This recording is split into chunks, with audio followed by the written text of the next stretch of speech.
คือผมถามว่าแล้วทำยังไงถึงจะพ้นนรกอ่ะเพื่อนคนนั้นบอกว่าต้องเป็นโสดาบันสิอะไรอย่างเงี้ยแล้วเป็นโสดาบันต้องทำไงอ๋อต้องศีลห้านะไม่ขาดไม่ทะลุไม่ด่างไม่พร้อยมั่นคงในพุทธพระธรรมพระสงฆ์แล้วผมก็บอกแล้วรู้ได้ไงมาจากไหนก็ที่บ้านฉันมีพระไตรปิฎกอะไรอย่างเงี้ยเพื่อนบอกมันก็คิดเข้าข้างตัวเองนะเราศึกษาธรรมะแล้วเราพ้นทุกข์แล้วก็คิดเฮ้ยฉันเป็นคนดีแล้วเนี่ยฉันท่องศีลห้าได้ฉันท่องวัดแปลกได้รู้ธรรมะนู่นนี่นั่นอะไรเงี้ยเราตอนนั้นก็คิดเองนะว่าเราแบบมีธรรมะแล้วคงไม่ทุกข์ก็แหละพอเจอทุกข์เหมือนเดิมทุกข์เหมือนเดิมไอ้ความรู้ธรรมะมันแค่เหมือนเรามีไว้แต่เราไม่ได้เอาไปปฏิบัติแล้วพอเรามาศึกษาธรรมะพระเจ้าก็เปรียบเหมือนผู้ศึกษาอริยสัจอะเปรียบเหมือนหนูขุดรูอย่างเงี้ยแต่ไม่อยู่เนี่ยศึกษาแต่ไม่ได้ปฏิบัติสิ่งที่เราร่ำเรียนมาสิ่งที่โลกสอนให้เราเนี่ยแสวงหาเราแสวงหาไปเนี่ยทำไมยิ่งแสวงหามันยิ่งทุกข์วะอะไรอย่างเงี้ยเราก็แสวงหาตามที่เขาสอนบอกว่าต้องมีนี่1 2 3 4ตามคอนเซ็ปต์ทั่วไปอะแสวงหาไปเราก็ได้มานะแต่ใจมันไม่รู้สึกพอเลยใจมันอยากจะได้อีกมี1ไม่พอไปเจ้า2มี2มี3แล้วเราก็มานั่งมองแล้วมันทุกข์แหละมันไม่รู้จักพอเลยใจมันไม่อิ่มเลยแล้วพอเราไปอ่านอริยสัจจากพระโอษฐ์อย่างเงี้ยหนังสือที่พระเจ้าท่านสอนท่านบอกว่าเหมือนเราเสพกามเหมือนแบบหมาเลียกระดูกอะไม่มีอิ่มเราก็รู้สึกงั้นไม่อิ่มไม่พอจริงๆชีวิตมันเป็นของชั่วคราวพระเจ้าบอกชีวิตมนุษย์เนี่ยมันน้อยนิดนะมันนิดหน่อยมันนิดเดียวถ้าอุปมาเปรียบเหมือนน้ำค้างบนยอดหญ้าเปรียบเหมือนรอยขีดบนสายน้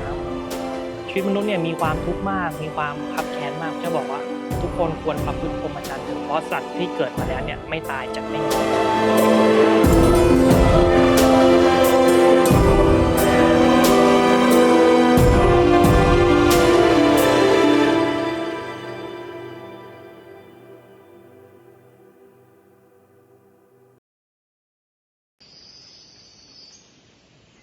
ตั้งแต่เด็กเนี่ยประมาณผมแบบเรียน7-8 ขวบอ่ะผมจำได้ขึ้นใจเลยคือแบบแม่เนี่ยแต่งตัวให้ผมไปโรงเรียนใช่ไหมครับแล้วแม่บอกว่าตั้งใจเรียนนะลูกโตขึ้นอ่ะจะได้ทำงานสบายๆไม่ลำบากแล้วความคิดตอนนั้นมันเข้ามาเองว่าต้องไปนิพพานสินิพพานเนี่ยเป็นสุขที่สุดนิพพานเนี่ยไม่ต้องเกิดแก่เจ็บตายอีกมันเข้ามาอย่างเงี้ยตอนเด็กฟุ๊บเราก็เลยมันเหมือนมีสติเข้ามาปุ๊บแล้วเราก็เด็กๆเราก็ไม่รู้ว่านิพพานคืออะไรแต่มันรู้ว่าเอ้ยมันต้องทำอ่ะเพราะว่ามันสบายที่สุดอะไรแบบนี้ครับ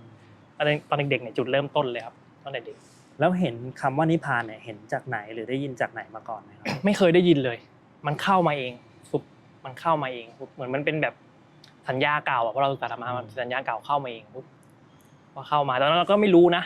เราก็ไม่รู้แล้วพอทิ้งระยะไปเริ่มโตขึ้น10 กว่าขวบอะไรอย่างเงี้ย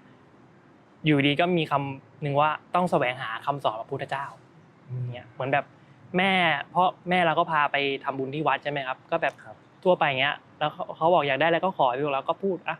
ให้เจอคำสอนพระพุทธเจ้านะโดยไม่มีใครสอนเราอยากเจอเองไม่รู้ทำไมเพราะเรารู้สึกว่าเราไปเข้าวัดทำบุญมันก็สบายใจแต่ว่าเราไม่ได้ปัญญาอะไรเพิ่มเลยเราไม่รู้ว่าเราต้องกลับไปใช้ชีวิตยังไงให้มีความสุขเราไม่รู้เลยอย่างเงี้ยเราก็ตอนนั้นมันก็เลยขึ้นมาว่าต้องให้ได้เจอผมพูดว่าให้ผมได้เจอคำสอนพระพุทธเจ้าที่แท้จริงก็เถอะผมยังจำได้ถึงทุกวันนี้ตอนเด็กๆครับแล้วทีนี้เริ่มโตขึ้นมาเป็นวัยรุ่นแล้วใช่ไหมครับใช่หลังจากนั้นใช่แล้วทีเนี้ยธรรมะเข้ามาในชีวิตแบบเริ่มจริงจังเนี้ยตอนไหนครับเริ่มศึกษาธรรมะจริงๆจังๆประมาณช่วงวัยรุ่นครับช่วงประมาณ17-18พอมาเจอธรรมะคำสอนพุทธเจ้าแล้วพอเริ่มมาเจออริยสัจจากพระโอษฐ์แล้วเริ่มมาเจอ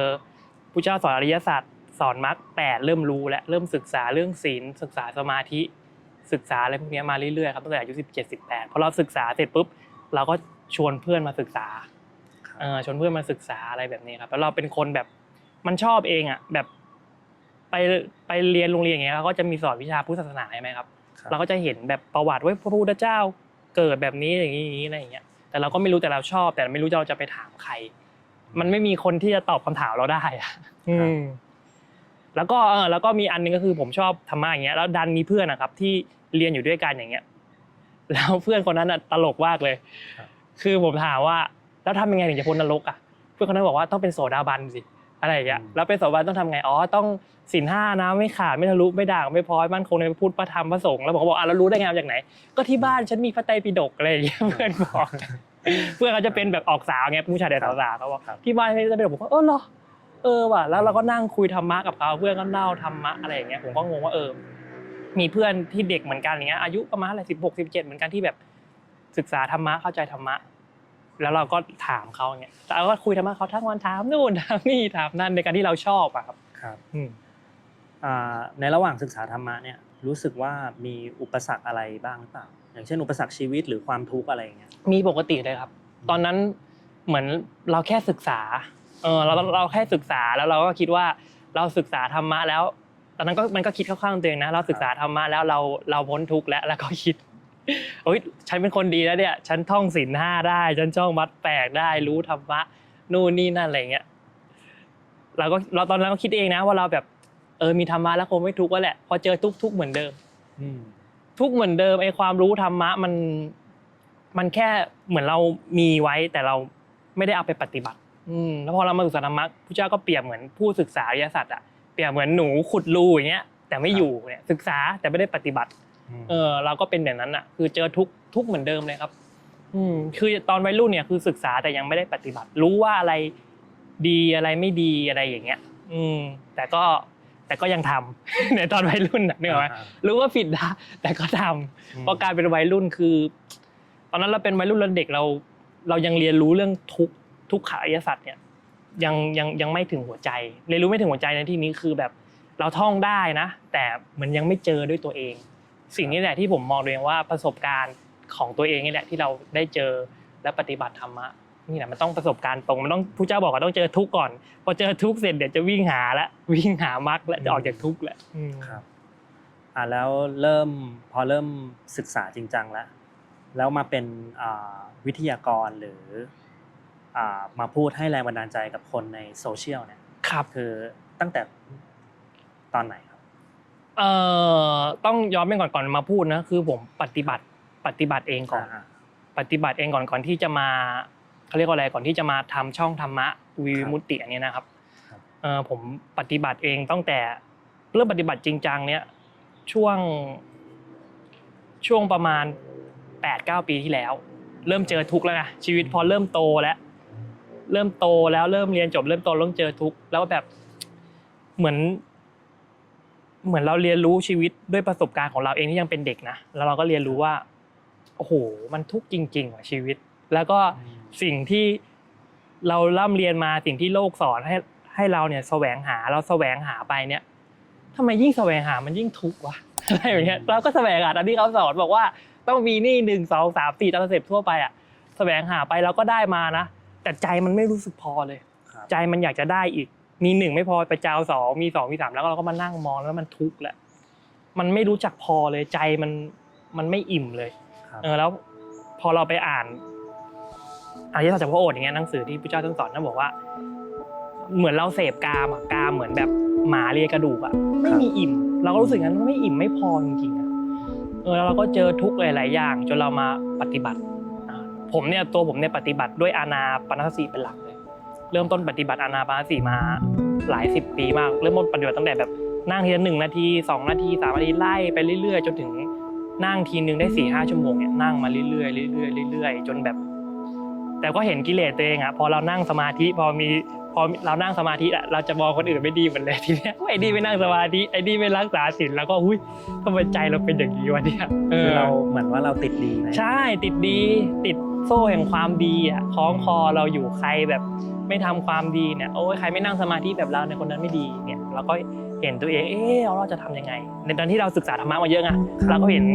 กิเลสของตัวนี้เราก็รู้ว่าควรจะแก้ไงอันนี้แหละคือประโยชน์ของที่เราได้ศึกษาธรรมะคำสอนสุตตะพุทธเจ้าเยอะเราก็รู้เลยเราคิดแบบนี้เนาะเราต้องมีอะไรสันเลขธรรมเครื่องขูดเกลากิเลสของตัวเอง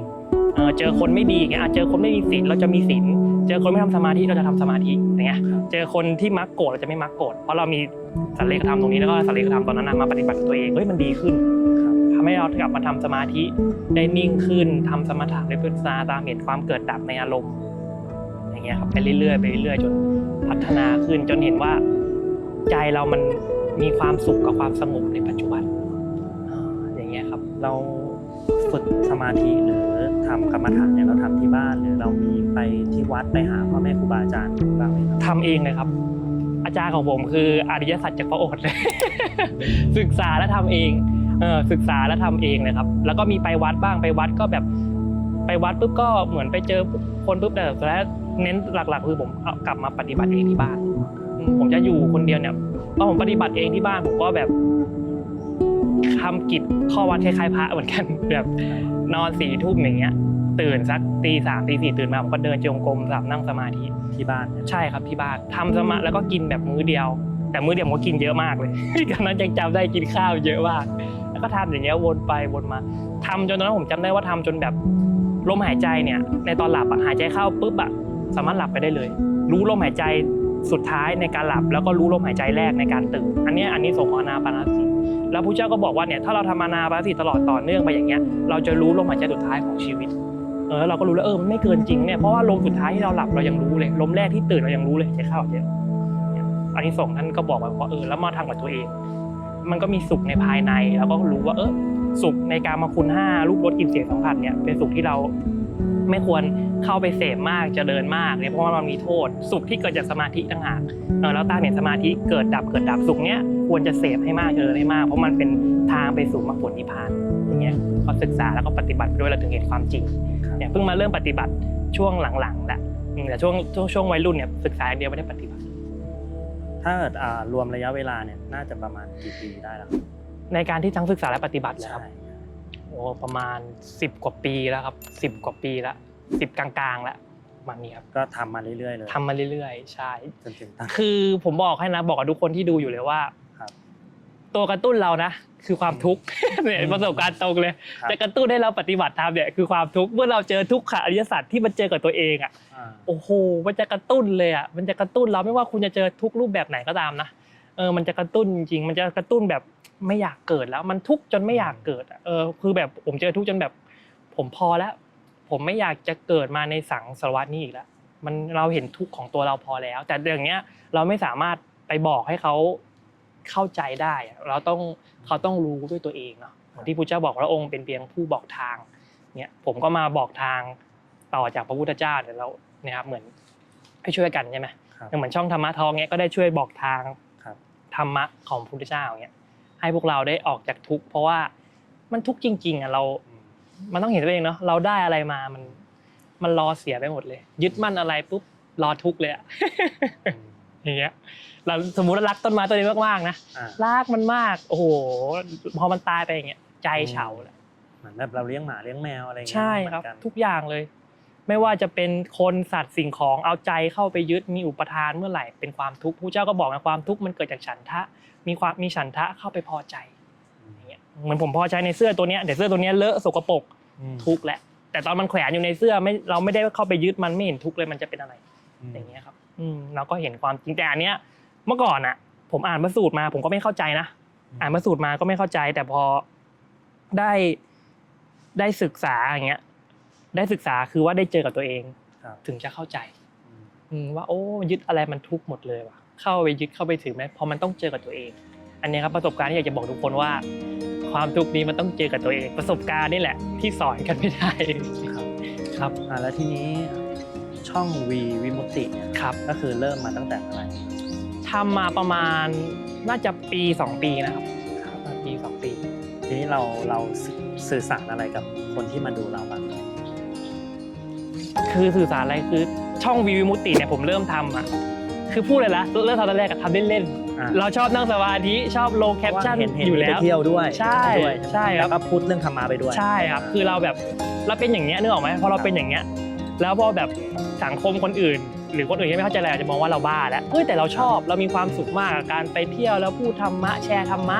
แล้วคนอื่นก็มองเราว่าเฮ้ยนี่บ้าแล้วที่เศร้าแล้วอะไรอย่างเงี้ยไอ้คนปฏิบัติธรรมก็ว่าไอ้คนปฏิบัติธรรมก็บอกว่าบ้าไอ้คนไม่ปฏิบัติธรรมก็บอกว่าบ้าอย่างเงี้ยวะคนปฏิบัติธรรมก็บอกเฮ้ยคนนี้ปกติเพราะว่าคนอื่นไม่ปฏิบัติธรรมนี่บ้าแล้วอะไรต่างคนต่างบอกว่าบ้าแต่เราก็เรามีความสุขอะไรเงี้ยเราก็เลยเหมือนทำเป็นแพชชั่นเราทำอยู่แล้วครับทำอยู่แล้วอย่างเงี้ยแล้วพอทำปุ๊บมันมีคนมาติดตามว่ามีคนชอบเหมือนกันเราก็เลยทำแบบมันไปเรื่อยๆตามเหตุปัจจัยครับเริ่มต้นจากแพชชั่นเริ่มต้นจากความชอบเนี่ยประสบการณ์นะครับเป็นสิ่งที่เราต้องเจอด้วยตัวเองนะถ้าเราไม่ลองด้วยตัวเองเราก็ไม่รู้ด้วยตัวเอง100 คนพูด10,000 คนพูดแสนคนพูดไม่เท่าตัวเรา ที่ลงมือปฏิบัติลงมือทำนะครับ อ่ะนี่แหละคุณค่านะครับความสุขก็เช่นกันเนาะเราทุกคนเคยศึกษาทางโลกมาใช่ไหมเหมือนกันทางโลกวิ่งให้เราต้องได้ทุกอย่างถึงจะมีความสุข แต่เรายิ่งวิ่งตามทำไมเรายิ่งมีทุกข์ตอนนี้ผมวิ่งตามทางโลกนะเมื่อก่อนแล้วพอผมมาปฏิบัติธรรมก็รู้เหมือนทุกคนเฮ้ยปล่อยวางแล้วจะมีความสุขนู่นนี่นั่นแล้วจะมีความสุขแต่เราก็ทำโดยที่อยากจะได้เหมือนเดิมเราเมื่อก่อนเราปฏิบัติธรรมโดยการที่อยากได้ อยากมีอยากเป็นอยากเอาอย่างเงี้ยเมื่อก่อนปฏิบัติธรรมแบบนั้นแล้วพอผมเริ่มปฏิบัติไปเรื่อยๆเฮ้ยปฏิบัติไปเพื่อเราไม่ได้อะไรนี่นะนึกออกไหมพอเราเริ่มมานั่งสมาธิแรกๆเป็นไงเราก็จะเอาความสงบพอตอนนั่งไม่สงบเราก็หงุดหงิดเห็นไหมล่ะครับมันเริ่มต้นตั้งแต่ความอยากได้เลยมันเอาความอยากได้จะสงบมันก็ไม่สงบลองทิ้งไปเลยสิครับอยากจะนั่งเฉยๆสบายๆชิวๆไม่ต้องคิดอะไรนั่นแหละความสงบมาเลยเห็นนะ ที่มาอย่างนี้ผมก็ยังงงอยู่เพราะว่าไม่ได้มีเป้าหมายอะไรเลยแค่เราชอบเลยแล้วก็ทำแบบนั้นทุกวันนี้ก็มีไลฟ์สดใช่ครับไลฟ์สด ครับจะไลฟ์สดประมาณปัจจุบันนี้นะครับถ้าอนาคตยังไม่เปลี่ยนแปลง ปัจจุบันนี้ก็ไลฟ์สด1 ทุ่มเขาเป็นประจำไลฟ์สดอ่านอริยสัจจากพระโอษฐ์เงี้ยอ่านสักนิดๆหน่อยๆแล้วก็มานั่งคุยกันเนี่ยอ่านปุ๊บแล้วก็มานั่งคุยกันแล้วก็ตอบคำถามใน TikTok อย่างเงี้ยครับ1 ทุ่มอะไรเงี้ยแล้วก็พาทำอานาปานสติ5 นาทีพาแผ่เมตตาคุยธรรมะอยู่อย่างเงี้ยครับทุกวัน1 ทุ่มเนี่ยเข้ามาปุ๊บจะคุยธรรมะผ่านเมตตาเพราะผมจะย้ำตลอดว่าเนี่ยผมพาทำอานาปานสติแบบแค่ระยะเวลาน้อยๆคือให้ทุกคนกลับไปทำเองเพราะพระพุทธเจ้าบอกว่าฆราวาสแบบพวกเราให้ทำแค่เช้าเที่ยงเย็นเช้าเที่ยงเย็นน้อยที่สุด1 ลัดนิ้วมือน้อยที่สุดลัดนิ้วมือเลยอย่างเงี้ยตื่นมาหายใจทีนึง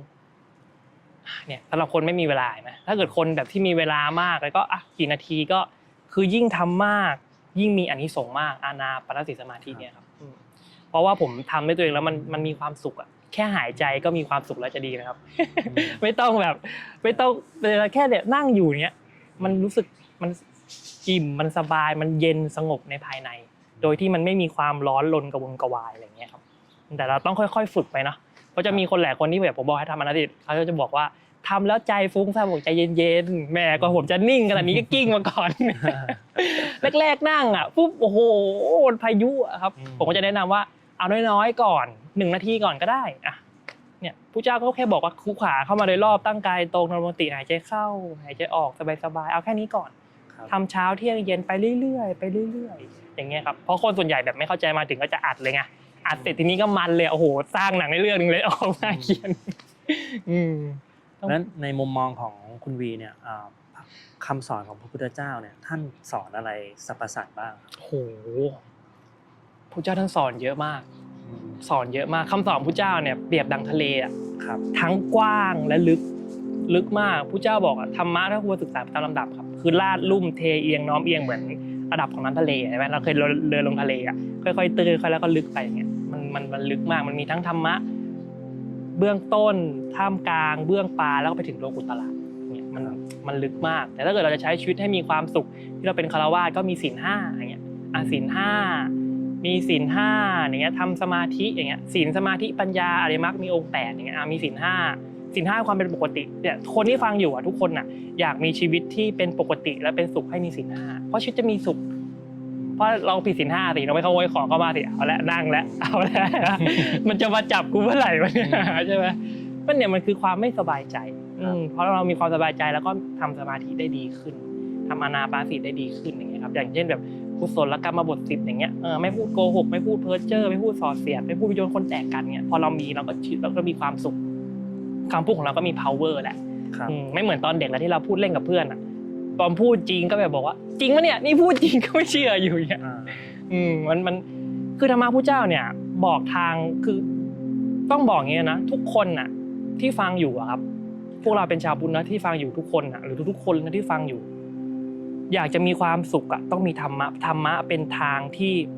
เป็นทางบอกการใช้ชีวิตที่มีความสุขใช้ชีวิตยังไงไม่เดือดร้อนทั้งตัวเองไม่เดือดร้อนทั้งผู้อื่นเจอเหตุการณ์อย่างนี้คุณเอาธรรมะข้อไหนมาใช้ที่แบบทำให้เราแบบสบายทั้งกายสบายทั้งใจแต่พระเจ้าก็บอกเลยนะครับว่าชีวิตเราเนี่ยจะมีความสุขต้องรู้อริยสัจท่านบอกอย่างนี้เลยครับท่านบอกว่าถ้าเกิดมนุษย์เราเนี่ยไม่รู้อริยสัจเนี่ยทุกเนี่ยจะเปรียบเหมือน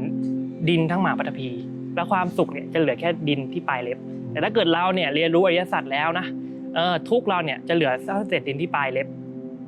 ที่เหลือจะเป็นสุขแหละทุกเราจะเหลือน้อยมากเพราะเราจะรู้แล้วว่ามันต้องพัดพลาดมันต้องจากลาสิ่งนี้แหละที่เราควรเข้าใจตั้งแต่เด็กผมก็คิดนะถ้าเกิดตอนเด็กมีคนมาสอนอริยสัจผมอะอย่างเงี้ยลูกเจออะไรมาก็ตามเนี้ยมันเป็นสิ่งที่ต้องรอวันพัดภาคนะลูกอะไรเงี้ยถ้าสอนเด็กอะไรเงี้ยผมจะเข้าใจนะไม่งั้นเราก็จะมีความทุกข์สอบไม่ได้ก็ทุกข์ไม่ได้อะไรอย่างใจก็ทุกข์ไปหมดซึ่งมันพอเรามาศึกษาธรรมะแล้วมันเป็นเรื่องปกติเรื่องธรรมดาของชีวิตเราเลยครับเจอสิ่งใดต้องพัดพลากเนี่ยปรารถนาสิ่งใดไม่ได้สิ่งนั้นก็เป็นทุกข์ทุกมันมีเยอะทั้งแบบในอริยสัจสี่ทั้งธรรมจักรกับเป๋านสูตรที่พระเจ้าท่านแสดงเนี่ยครับมันมีเยอะเราต้องศึกษาเพื่อให้ตัวเราเองเนี่ยมีความสุขเพราะอะไรเข้าใจชีวิตมากขึ้นเข้าใจชีวิตว่ามันเป็นเพียงชั่วคราวมันเป็นเพียงสิ่งธรรมดาที่เรารอวันนะเหมือนผมมาพอคุณก๊อฟใช่ไหมครับเนี่ยรายการธรรมะทองเนี่ยเราเจอกันเพื่อจากเดี๋ยวก็จากกันแล้วเราไม่ได้อยู่กันตลอดเราชีวิตมันเป็นของชั่วคราวเหมือนที่เจ้าบอกชีวิตมนุษย์เนี่ยมันน้อยนิดนะมันนิดหน่อยมันนิดเดียวถ้าอุปมาเนี่ยเปรียบเหมือนน้ำค้างบนยอดหญ้าเปรียบเหมือนรอยขีดบนสายน้ำชีวิตมนุษย์เนี่ยมีความทุกข์มากมีความคับแค้นมากเจ้าบอกว่าทุกคนควรประพฤติพรหมจรรย์เถิดเพราะสัตว์ที่เกิดมาแล้วเนี่ยไม่ตายจะไม่มีทำง่ายๆก็อยู่ด้วยศีลสมาธิปัญญาเราเป็นฆราวาสก็ศีล5ทำสมาธิก็ทำอานาปานสติลมหายใจสบายๆอย่างนี้ก็เลยตามเห็นความเกิดดับความไม่เที่ยงต่อไปพระเจ้าบอกนะถ้าเห็นความเกิดดับความไม่เที่ยงอยู่ตลอดต่อเนื่องเนี่ยพระเจ้าบอกเลยว่าอริยสาวกผู้นั้นเนี่ยคือได้ทำตามคำสอนพระเจ้าแล้วเดี๋ยวก็จะแค่รอเพื่อแบบหลุดพ้นแหละถ้าเห็นความไม่เที่ยงบ่อยๆก็เหมือนเป็นความจริงที่ทุกคนต้องพบเจอแต่อยู่ที่ว่าจะยอมรับไหมหรือว่าจะเข้าใจมันเมื่อไหร่ใช่คือมันเป็นความจริงที่ทุกคนเจออ่ะไม่ว่าศาสนาใดไม่ว่าความเชื่อใดนะเหมือนผมพูดอ่ะเอาคน100คนต่างความเชื่อมายืนเนี่ยมีฝนตกทำไมเปียกทุกคนใช่ไหมความจริงครับทุกความเชื่อตายหมดทุกความเชื่อหิวหมดทุกความเชื่อมีสุขมีทุกข์หมดนี่แหละครับพระพุทธเจ้าสอนความจริงเราทุกคนเลยสามารถพูดธรรมะได้ทุกที่ผมไปไหนผมเลยพูดธรรมะเนี่ยทำไมพูดแต่ธรรมะคือความจริงนะเนี่ยเรากำลังพูดความจริงอยู่นะว่าเฮ้ยตัวผมเนี่ยผมรอความตายเสมอว่าพระพุทธเจ้าบอกแล้วว่าทุกคนไม่ได้อายุ100 ปีแล้วตายใช่ไหมผมอาจจะสัมภาษณ์เสร็จอาจจะตายแล้วก็ได้มันเป็นอย่างนั้นจริงมันคือมรณสติอ่ะผมไปอ่านอริยสัจพระโอษฐ์อ่ะการระลึกถึงมรณสติอ่านแล้วพระเจ้าก็แบบผมอ่านแล้วก็ขำเลยท่านบอกว่าการระลึกมรณสติที่ถูกต้องนะคือต้องระลึกลมหายใจเข้าเดี๋ยวอาจจะตายลมหายใจออกจะตายต้องระลึกอย่างนี้ถึงจะไม่เป็นผู้ประมาทผมอ่านแล้วโอ้โหสุดยอดพระพุทธเจ้าก็คือระลึกไว้ตลอดเวลาทุกลมหายใจท่านบอกเนี่ยมีพี่สุบอกว่าเนี่ยเคี้ยวข้าวแล้วลึกได้ไหมยังประมาทอยู่อะไรอย่างเงี้ยเดี๋ยวพี่ตายยังประมาทอยู่ต้องทำไงลมหายใจเนี้ยปุ๊บหายใจเข้าไปเนี่ยอาจจะตายก็ได้นะต้องอย่างเงี้ยถึงจะเป็นผู้ไม่ประมาทผมอ่านแล้วแบบโอ้โหวันนี้ผมจะอ่านในไลฟ์ครับในไลฟ์ก็อ่านแล้วก็นั่งคุยกับคนในไลฟ์อย่างเงี้ยสนุกแล้วก็นั่งคุยนู่นนี่นั่นไปคุณวีมีเป้าหมายยังไงบ้างครับเกี่ยวกับในการที่เราปฏิบัติเนี่ยก็คือแบบว่าอย่างบางคนที่ผมไปนั่งคุยด้วยคือบางคนก็แบบเดี๋ยวอีกปีหน้าไปบวชหรืออะไรอย่างเงี้ยอย่างคุณวีเนี่ยมีอะไรแบบว่าได้วางแผนอะไรไว้บ้างไหมครับถ้าเกิดวางแผนผมคือว่า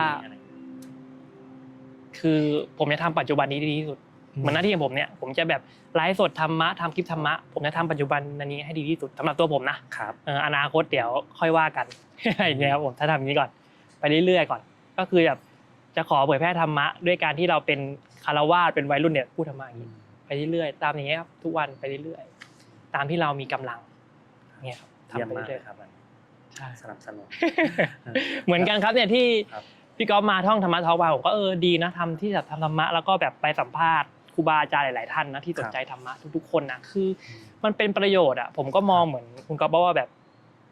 ธรรมะมันไม่แบ่งแยกอยู่แล้ว มันเป็นความจริง ทุกคนความจริงที่ทุกคนต้องเจอ แต่แค่ทุกคนจะนำเสนอมันออกมาแบบไหน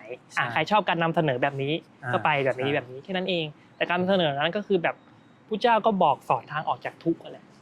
เรานี่แหละทุกข์ปล่อยวางอะไรแล้วหลุดพ้นคุณไม่ได้ไปปล่อยวางแฟนคุณไม่ได้ไปปล่อยวางเงินทองจะหลุดพ้นนะปล่อยวางตัวตนนี่แหละถึงจะหลุดพ้นก็คือธรรมะอยู่ในตัวเราใช่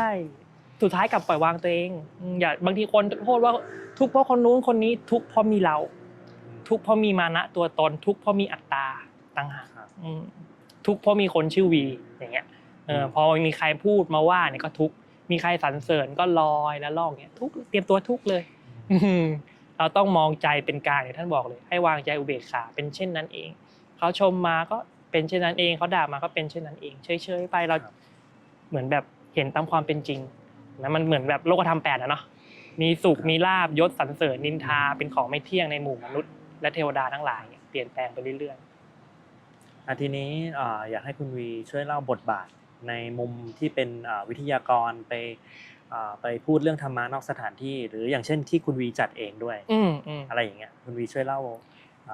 บทบาทนี้ให้ฟังครับผมจัดงานเนี่ยคืองานอานาปานสติความสุขแห่งลมหายใจก็จะแบบจัดแบบธรรมะสไตล์วัยรุ่นนะสบายๆแบบก็พูดเป็นผมอย่างนี้เลยอ่ะเห็นผมในไลฟ์สดยังไงผมจัดงานก็เป็นอย่างนั้นเลยบางทีมาก็พูดเลยอย่างเงี้ยพูดคุยบ้างบอกความจริงก็จะเน้นเรื่องอริยสัจเนี่ยให้รู้ความจริงแล้วก็ดำเนินออกจากทุกข์แล้วก็พูดคุยอะไรเงี้ยเพราะเดี๋ยวธรรมะมันมาเองเหมือนเจอใครเงี้ยธรรมะมันจะไหลออกมาเองแล้วแต่คนก็เหมือนเราเป็นวัยรุ่นนะเรามาเจอคนรุ่นเดียวกันที่แบบสนใจทางเดียวกันเนี่ยมันจะคุยกันง่ายมันก็ดีครับแต่เราก็รู้ว่าเฮ้ยวัยรุ่นชอบอะไรไม่ชอบอะไรวัยรุ่นบางคนยังเที่ยวอยู่ชอบเที่ยวชอบกินเหล้าบางทีผมก็ไปทำสิทำไปปุ๊บแต่ก็รู้ว่าอะไรดีไม่ดีมีกุศลกรรมบท10อะไรไม่ดีก็หลีกห่างอะไรเงี้ยแล้วจะสนุกอยู่ก็ทำไปเพราะเราต้องเลือกทำมาให้ตรงกับกลุ่มคนอย่างเงี้ยครับทุกวันนี้ก็จัดอยู่ใช่ไหมครับใช่ใช่ครับเดือนไหนอะไรยังไงตอนนี้ยังครับตอนนี้ยังไม่มีแผนตอนนี้พักก่อนแล้วก็ส่วนใหญ่ก็จะเชิญชวนคนใน TikTok ใช่ใช่ครับชวนในเพจนี่แหละมีทั้ง TikTok มีทั้งใน YouTube เนาะแล้วก็ Facebook อย่างเงี้ยทั่วไปครับ IG ก็มีเยอะเหมือนกันมีทุกช่องทางครับอย่างนี้ก็สนุกคุยกันทีนี้อยากให้พูดถึงแบบธรรมะกับวัยรุ่นมันไปด้วยกันได้ไหมถ้าในมุมมองไปได้กันได้เลยครับไปสนุกเลยแหละคือวันนี้มีวัยรุ่นสนใจธรรมะเยอะไปด้วยกันได้อย่างเช่นแบบในการใช้ชีวิตอ่ะเฮ้ยเราจะใช้ชีวิตวัยรุ่นยังไงให้มีความสุขอ่ะอย่างเช่นตัวผมเนี้ยโลกเขาบอกว่าให้ผมมีทุกอย่างมี1 2 3 4ผมก็บอกไม่เห็นจำเป็นเลยว่าต้องมีตามเขาแล้วผมจะมีความสุขผมมีอย่างนี้ผมก็มีความสุขอ่ะใช่ไหมผมมีแบบตามสไตล์ผมเราใช้ชีวิตที่ชอบได้อย่างเงี้ยตามที่ในแบบของเราไม่เบียดเบียนทั้งตัวเราและไม่เบียดทั้งผู้อื่นพระเจ้าสอนทั้งการใช้เงินไงใช้เงินยังไงนะคือใช้อย่าให้รายจ่ายท่วมรายรับแค่นั้นเองในการใช้เงินแล้วก็รู้แหละแล้วก็ใช้ชีวิตแบบอย่าผิดศีล5นะพยายามมีศีล5ไว้มีกุศลกรรมบท10มันเป็นทางดำเนินชีวิตอย่างเงี้ยไม่ต้องแบบเขาเรียกอะไรวัตถุนิยมสังคมนิยมเพราะอย่างเงี้ยมันพาเราไปทุกข์อ่ะนึกออกไหมมันเป็น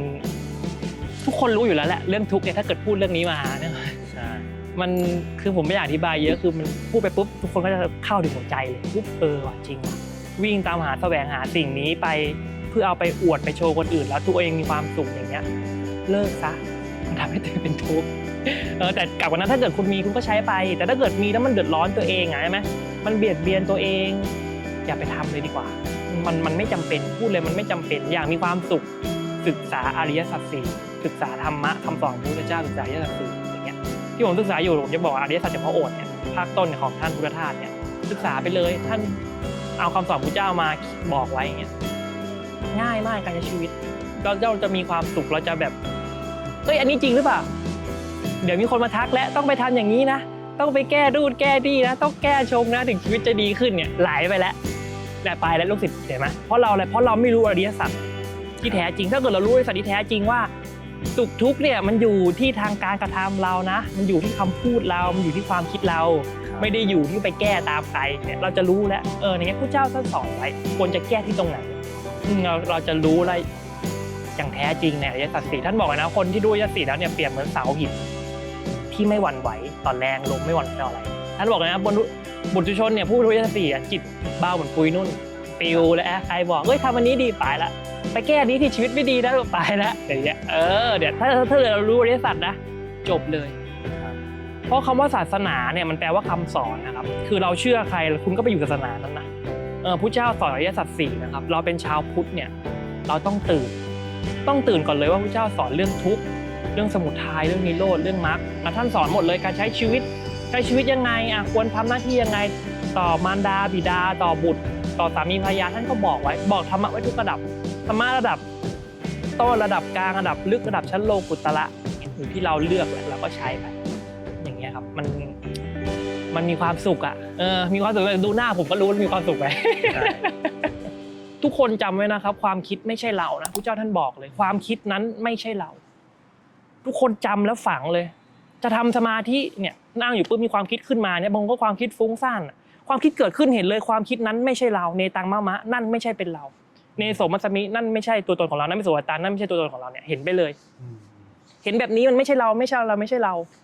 เห็นไปเรื่อยปุ๊บแล้วตายเห็นความไม่เที่ยงเนี่ยแล้วพอหลุดอาสวะเห็นมันได้ปุ๊บไม่ใช่เราเนี่ยไม่ทุกข์แหละเหมือนมีคนมาเป่าหูอ่ะจิ๊บเมื่อก่อนเราเชื่อมันเนี่ยพระเจ้าเปรียบจิตเหมือนเพื่อนสองอ่ะใช่ไหมจะไปอยู่ในป่าในถ้ำแต่เชื่อตัวนี้นะแม่งทุกข์โอ้โหมันอิเมจินใช่ไหมใครจะไปปฏิบัติธรรมมานั่งอยู่เอาแล้วฟังเพลงครับบางทีมันเปิดเพลงให้ฟังกันนะผมนั่งสมาธิอยู่อ่ะโอ้โหคอเพลงดนตรีที่คอเลยดูอะไรมันเปิดฉายแล้วเนี่ยนี่แหละมันตัวพัดอย่าไปเชื่อมันจงเอาสติรู้สึกตัวอยู่กับปัจจุบันอยู่กับลมหายใจแล้วคุณจะพบความสุขที่แท้จริงการปฏิบัติธรรมไม่ใช่เรื่องยากหรอกครับมันเป็นเรื่องที่ต้องปฏิบัติด้วยหัวใจใช้หัวใจนี่แหละปฏิบัติรู้สึกเลยถึงลมหายใจรู้สึกลมหายใจก็เรียกว่าอานาปานสติอานาก็แปลลมหายใจสติก็คือสติกับลมหายใจกายะก็คือสติอยู่กับร่างกายแค่นั้นเองมันเป็นคำพูดที่ท่านสอนเราก็รู้เนี่ยใครชอบรู้กายเดินอยู่เนี่ยยกมือก็รู้เนี่ยไม่คิดรู้สึกอยู่กับปัจจุบันบางทีรู้กายปุ๊บไปรู้ลมถ้าเกิดทำงานก็คิดเฉพาะเรื่องงานไปทำงานก็ทำงานไปปุ๊บทำเสร็จก็จบกลับมาประพฤติปฏิบัติธรรมเอาสติตั้งไว้กับกายเอาสติตั้งไว้กับลมหายใจตลอดอย่างเงี้ยตั้งไว้ฝึกจนมันเป็นลมหายใจออโต้ฝึกจนมันรู้สึกตัวออโต้อย่างเงี้ยเขาเรียกว่ามารผู้มีบาปจะทำอันตรายไม่ได้เนาะส่งจิตออกนอกไปในอันตรายเนาะในพระสูตรพระเจ้าก็บอกว่าเหมือนแบบคิดถึงสิ่งใดถึงสิ่งใดมีจิตปักฝังลึกลงไปในสิ่งใดสิ่งหนึ่งสิ่งนั้นเป็นเพื่อการเกิดนะเหมือนเรื่องคำพุทธกาลมีพระบวชสมัยคำพุทธกาลเนี่ย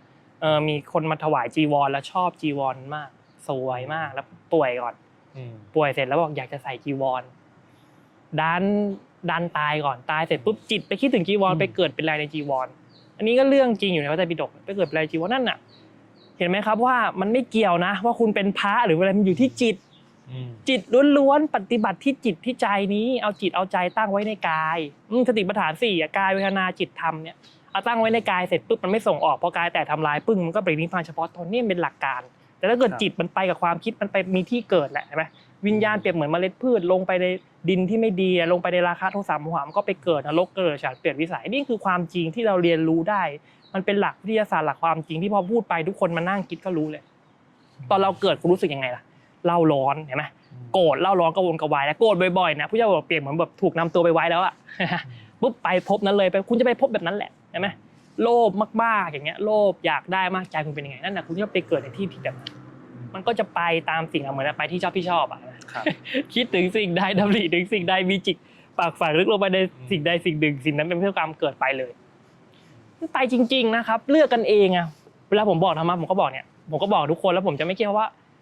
ผมเป็นผู้บอกทางพระพุทธเจ้าท่านก็บอกว่าผมเป็นผู้บอกทางผมก็บอกว่าผมคำพูดที่ผมพูดเนี้ยเป็นสิ่งที่พระเจ้าท่านพูดนะแล้วผมเอามาบอกต่อแค่นั้นเอง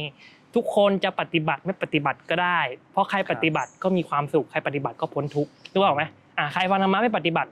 มันก็ไม่เกี่ยวกับผมใครฟังธรรมะไม่ปฏิบัติมันก็ไม่เกี่ยวกับพระพุทธเจ้าเพราะพระองค์บอกเป็นผู้บอกทาง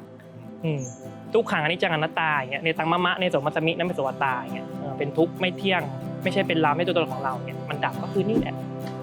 เสียงในหัวนี่แหละไม่ใช่เราหรอกครับถ้าความรู้สึกสุขทุกข์ไม่ใช่เราเพราะมันแปรเปลี่ยนไม่เที่ยง แต่หน้าที่เราพอเรารู้อย่างเงี้ยพอเรารู้ฟังแล้วมีวิชารู้แล้วหน้าที่เราคืออะไรฝึกความรู้สึกตัวฝึกสติอานาปานสติแล้วตามเห็นความไม่เที่ยงต่อไปมันจะเกิดดับเกิดดับเกิดดับเกิดดับอย่างเงี้ยเมื่อเห็นอยู่อย่างถูกต้องย่อมเบื่อหน่ายเมื่อเบื่อหน่ายย่อมคลายกำหนัดเมื่อคลายกำหนัดย่อมหลุดพ้นเมื่อหลุดพ้นแล้วย่อมมีญาณว่าหลุดพ้นแล้วชาติสิ้นแล้วพรหมจรรย์อยู่จบแล้วกิจที่ควรทำได้ทำเสร็จแล้วกิจอื่นที่จะต้องทำเพื่อความเป็นอย่างนี้ไม่ได้มีเนี่ยอย่างเงี้ยครับแต่มันต้องรู้เฉพาะตนเพราะยุคนี้ใครจะปฏิบัติใครจะเป็นโสดาบันสกิทามีอนาคามีหรืออรหันต์คุณคนเดียวเท่านั้นที่รู้เพราะคนที่รู้อีกคนหนึ่งปรินิพพานไปแล้วคือพระพุทธเจ้าอย่างเงี้ยเราต้องบอกตัวเองเลยว่าเราปฏิบัติถึงตรงไหนไม่มีใครรู้หรอกครับนอกจากพุทธะแล้วก็ตัวเราจะรู้ตัวดีใช่เป็นปัจจตังเหมือนเรากินน้ำตาลกินน้ำตาลหวานซุปมีคนมาบอก1,000 คนล้อมคุณบอกน้ำตาลเปรี้ยวคุณจะเชื่อเขาปะใช่ไหมไม่เชื่อเพราะอะไรปัจจตังนี่แหละครับรู้เฉพาะตนนี่แหละคือการปฏิบัติธรรมสุขที่ไม่ควรกลัวคือสุขที่เกิดจากสมาธินี่แหละสุขที่เกิดจากภายในหรือสุขที่ไม่อิงอามิตรนี่แหละสุขที่อิงอามิตรคือสุขที่อิงรูปรสกลิ่นเสียงสัมผัสธรรมารมณ์เนี่ยสุขที่อิงอามิตรสุขที่ไม่อิงอามิตรเนี่ยพระเจ้าบอกเลยเป็นสุขที่ไม่ควรกลัว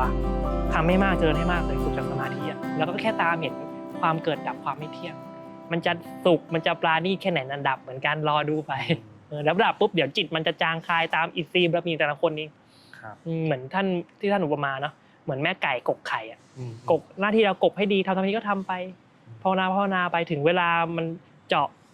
กระบองไข่ออกมามันก็เจาะออกมามันก็หลุดพ้นเฉพาะตนเนี้ยแล้วทำไปเรื่อยๆกกไข่ไปเรื่อยๆเอาสติรู้สึกตัวอยู่กับปัจจุบันบ่อยๆตามเห็นความไม่เที่ยงเท่านี้ไปเรื่อยๆเราปฏิบัติเพื่อไม่มีตัวไม่มีตนปฏิบัติเพื่อความไม่มีอะไรแหละปฏิบัติธรรมเพื่ออะไรเพื่อไม่ต้องมีอะไรเพื่อไม่ต้องมีอะไรไม่มีแม้กระทั่งตัวเองไม่มีแม้กระทั่งตัวฉันไม่มานะนะครับตัวตนไม่มีหมดเลยนะปฏิบัติมันต้องหมดความยึดมั่นถือมั่นหมดอุปทานหมดอุปทานในรูปว่ารูปฉันหมดเวทนาฉันนะหมดอุปทานสัญญาความได้รู้ฉันสังขารและวิญญาณฉันมันหมดของฉันเมื่อหมดของฉันนั่นแหละคุณจะพบความสุขที่แท้จริงเมื่อหมดอัตตาตัวตนคุณจะพบนิพพานังประมังสุขขังนิพพานเป็นสุขอย่างยิ่งนั่นแหละครับก็คือปฏิบัติไปเพื่อความหมดตัวหมดตนปฏิบัติไปเพื่อความไม่มีไม่เป็นอะไรทั้งนั้นทุกคนจำไว้นะครับฟังอยู่อย่าเอาใจนี้ไปฝากกับใครเอาใจนี้อยู่กับกายอยู่กับลมหายใจเอาใจนี้อยู่กับพุทธะมันจะพาคุณพ้นทุกข์จำไว้เลยไม่มีใครหรอกครับช่วยคุณได้บนโลกใบนี้มีแต่ตัวคุณเองนั่นแหละท่านเลยบอกพึ่งตนพึ่งธรรมพึ่งตนพึ่งธรรมไปเลยพระเจ้าบอกเธอจงมีตนเป็นประทีปมีตนเป็นสรณะอย่าเอาสิ่งอื่นเป็นสรณะเลยธรรมะข้อนี้พระเจ้าท่านสอนกับพระอานนท์ตอนพระสารีบุตรท่านปรินิพพานพระอานนท์ร้องไห้พระเจ้าก็บอกอานนท์เราบอกเธอแล้วไม่ใช่หรือว่าสัตว์จะต้องพัดพรากไม่มีใครเลยไม่พัดพรากจากของที่รักต่อจากนี้นะเธอจงมีธรรมเป็นประทีปมีธรรมเป็นสรณะเธออย่าเอาสิ่งอื่นเป็นสรณะเลยเห็นไหมเธอจงมีตนเป็นประทีปมีตนเป็นสรณะอย่าเอาสิ่งอื่นเป็นสรณะเลยนี่แหละพึ่งตนพึ่งธรรมของแท้คุณไปพึ่งคนอื่นมันเปลี่ยนนะถูกต้องไหมครับคนนี้คนนี้เดี๋ยวเขาเปลี่ยนนะแต่ธรรมะไม่เปลี่ยนนะมรรค8ไม่เปลี่ยนอริยสัจ4ไม่เปลี่ยนธรรมะของพระพุทธเจ้าไม่เปลี่ยนแปลงเห็นไหมคุณเอาไปพึ่งใครคนนั้นเปลี่ยนแปลงคุณทุกแม้เหมือนพระอานนท์พึ่งพระสารีบุตรปรินิพพานเปลี่ยนใจอย่าพึ่งใครเลยครับพึ่งธรรมะของพระพุทธเจ้าเดินตามธรรมไปเมื่อไหร่ก็ตามถ้าเราซื่อตรงต่อธรรมธรรมะให้ผลเสมอจำไว้สนใจความจริงสนใจศีลธรรมธรรมะของพระเจ้าไม่ใช่ความเชื่อครับเป็นความจริงที่พิสูจน์ได้ด้วยตัวคุณเอง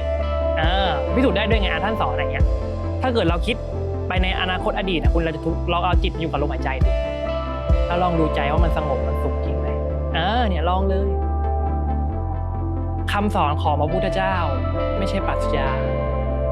ไม่ใช่ความเชื่อแต่คำสอนของท่านสอนความจริงสอนความจริงเปรียบเหมือนคนพันคนเดินเข้ามาโดนแดดร้อนเหมือนกันนะโดนฝนเปียกเหมือนกันมีความหิวเหมือนกันมีความทุกข์เหมือนกันมีความสุขเหมือนกันมีความเสื่อมสลายความตายเหมือนกันพระพุทธเจ้าสอนความจริงแบบนี้อยากให้ช่องทางนะครับช่องทางนะครับใน TikTok นะก็ชื่อวีวิมุตติภาษาไทยเลยผมจะไลฟ์แล้วก็ทุก1 ทุ่มนะไลฟ์ทุก1 ทุ่มนะครับถึง2 ทุ่มนะแค่ชั่วโมงเดียวไลฟ์จะพูดคุยอริยสัจของพระองค์นี่แหละหนังสืออ่าน หนังสือธรรมะนิดนึงหน้า2 หน้าแล้วก็คุยตอบคำถามธรรมะแล้วก็พาทุกคนทำอานาปานสติ5 นาทีเนี่ยแล้วก็พาแผ่เมตตาทุกๆวัน1 ทุ่มเข้าแล้วใน TikTok เนาะแล้วใน YouTube ก็มีช่อง YouTube ช่องแดงก็วิมุตติเหมือนกันแต่ภาษาอังกฤษวิมุตติภาษาอังกฤษแค่นี้เอง โอเคครับมัน ขอบคุณนะครับขอบคุณ